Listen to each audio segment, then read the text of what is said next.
નેત્રંગમાં કોંગ્રેસ દ્વારા ઉગ્ર રસ્તા રોકો આંદોલન, રોડના ધોવાણ અને બિસ્માર હાલત સામે તીવ્ર રોષ. ભરૂચના નેત્રંગમાં આજે કોંગ્રેસ દ્વારા ઉગ્ર રસ્તા રોકો આંદોલન કરવામાં આવ્યું. છેલ્લા ઘણા સમયથી રજૂઆતો છતાં નેત્રંગ 4 રસ્તા વિસ્તારનો માર્ગ સુધારવામાં આવતો ન હોવાથી જનતાને હાલાકી ભોગવવાનો વારો આવ્યો છે. ભારે વરસાદ બાદ રસ્તા પર ઊંડા ખાડાઓ પડી ગયા છે અને વાહન ચાલકોને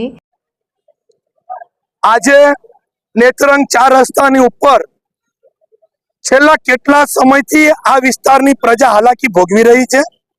નેત્રંગથી કવચિયા, કવચિયાથી મોવી, રાજપીપળા અને નેત્રંગથી અંકલેશ્વર, આ 2 રોડની એટલી મોટી સમસ્યા છે કે લોકો હેરાન પરેશાન થઈ ગયા છે. આજે આ મીડિયાના માધ્યમથી કહેવા માંગુ છું કે 5 કરોડ કરતા વધુ રકમની આ NHI દ્વારા ફાળવણી કરવામાં આવેલી. એ પૈસા કોણ ખાઈ ગયું? અધિકારી કે જે કોઈ પેચ મારવાવાળા કોન્ટ્રાક્ટર, એની પર તાત્કાલિક તપાસ થવી જોઈએ. અને નેત્રંગથી અંકલેશ્વર 55 કરોડ કરતા વધુની રકમ જે આ વિસ્તારની ઉપર આ રસ્તો ફાળવવા માટે સરકાર દ્વારા આ ગ્રાન્ટ ફાળવવામાં આવેલી, આ કોન્ટ્રાક્ટર અને અધિકારીઓની મિલીભગતથી આ રસ્તો 15 દિવસમાં તૂટી ગયો છે.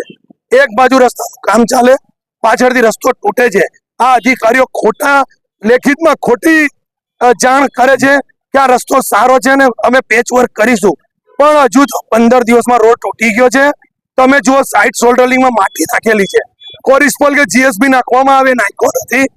તાત્કાલિક જે કોઈ પાર્ટીના લોકોએ આ રસ્તાની ઉપર ખાતમુહૂર્ત કરેલા, હું એમને આજે મીડિયાના માધ્યમથી કહેવા માંગુ છું કે સાહેબ, તમે જો આ રોડની ઉપર ખાતમુહૂર્ત કર્યા પછી એક પણ વખત વિઝિટ કરી હોય તો આની ઉપર તમે FIR કરો.